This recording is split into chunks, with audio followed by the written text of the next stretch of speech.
بسم الله الرحمن الرحيم. الحمد لله رب العالمين. الصلاة والسلام على أشرف الأنبياء والمرسلين نبينا محمد وعلى آله وصحبه أجمعين. أما بعد، السلام عليكم ورحمة الله وبركاته. كما جمتوتا هردفتوتا درسي كأنك صوما في أحكام صوما جلو يا الراحل قادي دمي تقفى متى دري حكمة زكاة جلون ولت ديبني جراجة بارك الله فيكم. زكاة نكما بيك مغا كما أحكام شرعي إسلاما كبيرو حكمي كبا حكمي نساء يوكان واجب ما قرتي نم إرت واجبته وجين كبا ولاغا قرتي تني وجبون كبا أكو بسن حكمة كبا عبادات ربين دلقا جدي إرقام قبل ننجرتو إتا شريع إسلاما كيست كان الراقا زكاة إرقام إسامالي يوكا جنو تاتي إرقام زكاة قبو ملأتاد أكا إرقام برود وكتامتي شريع إسلاما تولتو تأججون أكا وليقلات بيكم تودا تولتو قرتي دلقا كراسو النيومات انجتشا قفامتي درقام قرتني تنين تلعلتم مالي نمركاون إسير آجرتي akkuma beekamu gaa ilma namaa rabbiin qabeenya kana keessatti wal caalchisee ka gartee rabbi qabeenyaan caalchise ka irra caalisan akka hin tuffanneef qabeenya isaa san keessa ka inni irra caalu saniifillee haqa garteetiniin keessa kaayee nama kanaa kennii je'eetiin walillaahi ilmathalul a'laa akka nama qabeenya tokko namatti kennee hagana ati fudhadhu hagana ibaluunaa kennii je'eeni godha jecha rabbiin kenna subhaanahu wa ta'ala isuma kennee ittiin dhiifne. nama qabeenyi isaa nisaaba zakaa ulaagaa gartee dubbanne san guute waan kana waggaan irra deebinaan qabeenya kanarraa wanni haganaa keetii miti ka jara gartee an kennaafi jedheetii sani miskiinaa ka tahuu faqiiraa tahuu ibna sabiilii tahuu fi sabiilillaahi tahuu kanaafuu jara kanaa mu'allafat alquluubiif tahuu jara kanaa kennaa jechuun dhaamsa rabbiin kenna subhaanahu wa ta'aalaa yookaan dirqama rabbiin kenna jara kanarra kaahee jecha. maarree zakaan hikmaa isii irraa yoo dubbannee ka gartee hikmaa isii fudhanna jennu taate tokkoffaa adda dureetti warroota rabbiin zakaa kennaafi jedhe kana yoo gadi qabnee laallee achumarra dhaabbannee hikmaa isii argatuu dandeenya. innama sadaqaatu lilfuqaraa'i jedha rabbi subhaanahu wa ta'aalaa. zakaan namni kennamtuuf warroonni zakaan itti baafamtu keessaa tokko gartee nama harka qal'eeyyii jennuun kana jecha hiyyeessa rakkataa miskiinaa fi faqiirri garaagarummaa isaa ulamaani wayita kaayan faqiirri nama gartanii waan tokkotti hajamee harka gad aanaa qabu ka irra wanni inni itti hajamu sun irra guddooti. fakkeenyaaf qarshii 100 takkatti hajameeti qarshii 30 qabaa 70 dhabe namni akkanaa faqiira jedhamaa jechuudha. miskiin immoo faallasani 100 barbaadeet 60 yookaan 70 hin qabaa 30tu irraa hanqata. innama sadaqaatu lilfuqaraa'i walmasaakiin ka jedhu miskiinaa fi faqiirri akkanatti addaan qabu ulamaan islaamaa. faqiirri takkaa nama waa takka hin qabne takkaa nama ammoo waan hajamu san keessaa gad aanaa qabuun faqiira jedhanii zakaan faqiiraaf kennaa waytanuun jedhu gaa rabbi subhaanahu wa ta'aalaa. ergamni zakaan qabdu yookaan immoo hikmaan zakaan baatuuf as keessatti kanumaan nuu ibsee jira. maaliif annahaa cuunu lilfuqaraa'i walmuhtaajiin rakkataa fi hajamaa kana gartanii jara kana qarqaarsaa fi wanni rabbiin zakaa karaa godheef jara kana maal gooti ta'khudhu bi'aydiihim liisti'naafi alcamali wannashaat nama waa hojjetuu danda'u yoo taate ka uduu hojjetu harkaa gartee ammootu hojiin dhaabattellee yoo taate akka bifa haarawaan hojiitti deebi'u godhan bifa haarawaan hojiitti deebi'u isa taasifti jecha. yoo ammoo fi'uu gartee nama waa hojjetuu hin dandeenye illee taate rakkoo kanarratti gartee rakkoo isaan furmaata rakkoo isaa taati rakkoo gartee taati jecha. laal nama miskiina kana wayita zakaa kennan rakkataa kana wayita zakaa kennan kaayoon zakaa isaa kennuu kuni tokko yoo nama waa hojjetuu danda'u ka waan hojjetuun dhabu taate hojiitti isa galchuudha. yoo nama gartee hojimaa hin dandeenye taate rakkoo keessaa gartee isa baasuudha. Qilee gartee rakkinni sababa rakkootiin keessa bu'e san miidhama inni keessa jiru san keessaa isa baasanii hawaasatti fakkeenyaaf namni waa dhabe kuni oduma hawaasa keessa jiru akka nama hawaasaan ala jiruu ta'a. Kiiloon isaattu bu'a. Hamilee isaattu tuqama. Miira isaattu tuqama. Maal gootiree zakaa isaa kennuun kuni fuutee hawaasatti isa qixxeessiti. Tokkoffaa tola ooltummaa miti. Fakkeenyaaf namni tokko oduu akkanatti sadaqaa isaa kennanii xiqqoo fuula namaa dura dhaabbatee fudhatuu fi ammallee wayita fudhatee nama irraa waa fudhate san biratti xiqqoo gadaantumminna wahittu isatti dhagayama. Laakiin namni zakaa kennaniif kuni shari'aan islaamaa akka itti tolchitee fooyyessitee akka amanu dalaynu kanaa miti. Akkaataa itti tolchitee fooyyessite irraa zakaa abbaan namaan kennu warra zakaa walitti qabu kagartanii tokkoffaa ka walitti qabu itti goote. Ka walitti qabu kun illee bakka itti galchuu qabaa warra bira galuu santu rakkataa muslimaa ka ganda isaa san keessa jiru ka naannoo isaa san jiru to'atee ergaaf fuula namaa dhaabee ibalu rakkataa jedhee taargaa rakkinnaa ittiin maxxansu galmee gartee rakkataa jedhee wanni gartee nama mara biratti isa beeksisu hin jiru otoo quba hin qabne warroota rakkoo adda addaatiif saaxilaman kana inni quba qabaa ragaan isaa gartee biratti mirkanaa'ee jira kama gartee isaa hojiin uumamtee gaafa kaan si wajjiin magaalaa seenee hojjetu argitaati. Karaa inni itti hojii seenan hin beektu. Maaliif fuudhee bira shariin islaamaa warri zakaa kana gartee walitti qabu kanatu fuudhee namni kun nama hojii beeku rakkoo adda addaatiif hojii keessaa ala bahe waan ta'eef fuudhee hojiitti galchee obboleessa keetii si wajjii waa hojjetaa borga nama inni illee gartee waggaa dhufutti si waliin zakaa baasa. Tokko kana. Kabiraa ammoo nama gartaniitiniin hanqina adda addaatiif saaxilamee ka sababa saniin rakkoon isa mudatte ka rakkoon adda addaa gartee isa mudatte jechaadha. Ka waa hedduuf garteetiniin dalagaan isaa mijatuu dhabde. Immaa gartee akira umrii isaatti manguddoomee humna fixatee qabeenya illee fixatee takka ammoo qaamni isaa irraa hanqinni qaamaatu itti jira dalaguu hin danda'u. Maatii qabaa maatiin isaa kun ammoo akka fuula namaa dhaabbatanii rakkoo adda addaatiif hin saaxilamne rakkoo kana maatii kana rakkoo kanarraa eeguudhaaf otoo takkaa fuula namaa dhaabbatanii rakkina qabaa isaanii quba hin qabne achitti dhaqee rakkoo sana irraa furmaata godhaaf maashaa Allah talaallii kennaaf jecha rakkoo tanaaf. San qofaa miti hawaasa guutuu hawaasa hiyyummaan adda addaa isa keessatti gartee hiyyummaan dhibee waan taateef dura hawaasa yaala jechuun ammallee akka waliigalaatitti hawaasa gartee rakkataan akkanaa keessa jiru kana yoo akkatti rakkoo rakkataa kanarraa furanii maaltu argamaaf hawaasni kun gartee nama yaala argate tayaa jechuudha. Rakkataan isa keessatti gartee quba itti qaban hin jiru alhamdulillah. Akkuma san ammallee gaafa rakkataan baay'ate sila maaltu dhufa? Rakkataan baay'ate kun ba'aa gartee dawlaa islaamaa irratti ta'a. Mootummaan islaamaa silaa gartee hin rakkattiin hawaasa kana waan gootu hin qabdu. Yoo namuu qabeenya ofii qabatee abbaan qabeenyaa kakaaniif waan kennine taate gartee dirqama gartee shar'iin itti godhuu baatee waan kennine taate bakki qabeenya irraa fiddu hin jiru humnaan namarraa fuudhuun haraama. Rakkataan gartee hin baay'ata. Rakkataan baay'ate kun ammootu qabeenyi dawlaa akka jiru kuni wal ga'uu hanqatee akira dawlaa iyyuu fuudhee hiyyummaaf saaxilaa jecha. Kana mara jalaa baasuudha itti gaafatamummaa akka waliigalaatitti dhuunfaarraa hawaasummaarraa dawlaarraa itti gaafatamummaa sababa rakkinnaatiif nama mudattu kana kullii jara rakkoo tana mara jalaa baasuudhaaf shari'aan islaamaa zakaa karaa gootee jecha. Durummaa ajaa'ibaa kana garteetiniin karaa qaxxaamuraatiin warroota kanaaf fiddee jechuudha maashaa Allah.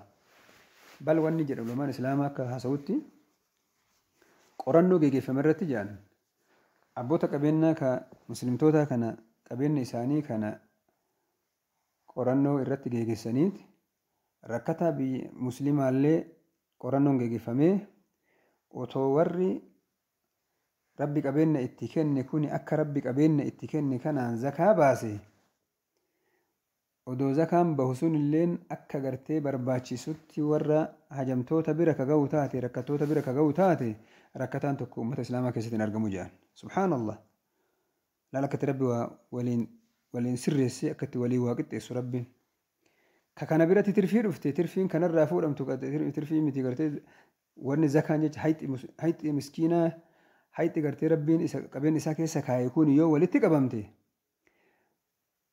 yoo gartee rakkataa biyya muslimtootaa keessa jiru cufarra ka qoodan taate cufarraa gartee cufa qabaata irraa fuudhanii cufa miskiinatti yoo qabdan miskiinummaa keessaa bahee inni illeen sadarkaa abbaa qabeenyaa ta'a jecha.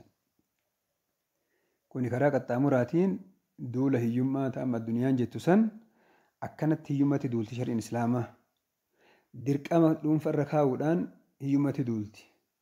Dirqama kana immoo tunuufuu raawwatuudhaan dawlaa gartee islaamaa ajajjee kanaafuu zakaa wayita garteetiin guuraa jedhu rabbi namtichi irraa fuudhan qofa odoo hin taane bakka itti baasanillee himee haga baasanillee himee yeroo baasanillee himee qooda rabbi qooda jechuudha bartuun amma qoonni rabbi qoodi gawanni akka isaatitti gartee hiyyummaa duula hiyyummaa irratti geeggessu hin jiru waan taateef waan namaa yoo taate ka har'a murteesse tokko goduu waan dhufee boru waan biraa murteessa waan taateef murtiin rabbi ammoo mootummaan dhufte tamuuta muslimaa jechaadha raawwii yoo taate malee seera tumuu irratti hojii isiitii miti kun seera duraan tumamee isii dura lafa jiru waan taa'ee rabbi biraa tumamee jiru waan taateef rabbiin ammallee gartanii rabbii duniyaa tana gartee jalqaba irraa haga xumura isiititti waan isiin taatuu fi waan isiin tahaa jirtu beekutu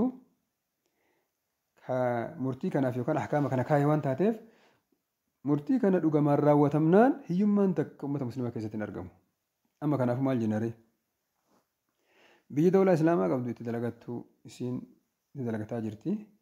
Nutis akka gartee uummata musliima biyya keenyaa kana keessatti asuma keessaan dhaamsi dabarfannu tokko majlisni kaayoo gartanii zakaa kana akka galmaan gahu asuma keessa ergaa dabarfannaa. Yoo majlisa irrallee dhabne nuti dhaabbanni wahii muslimtoonni bakka jiranitti biyya jiranitti bakki sagaleen tun isin geetteetti dhaabbata wahii tolfatee dhaabbanni kun abbummaa gartanii zakaa walitti qabuutii fi bakka isii barbaachisuun ga'uudha. Mashruuca islaamaa gurguddaa jechaadha dalaguudhaan isiin dalagee hawaasa muslimaatii fi yookaan bakka zakaa rabbi itti baasaa jedhe kana zakaa bakka saniin gahee rakkoo jalaa akka hawaasa muslimaa baasee kaayoo zakaallee galmaan gahu asumaan dhaamsa dabarfachuu barbaanna. Kun egaa ijoo waan zakaan karaa godhamteefiiti jecha baarakallahu fiikum. Akkuma sani zakaa baasuun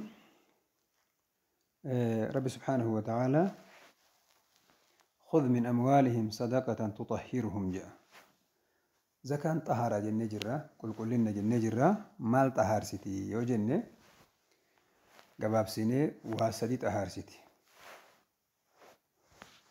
يو تبلم وأفر اللي سيني قباب سينيتي وأفرها جنوية تكفى نمتش زكاة باسوسا دوين الرا طهر دوين طري وسك طري قلبيتي namni gartee doyin anamaan je'e arraba irraa daangaadha.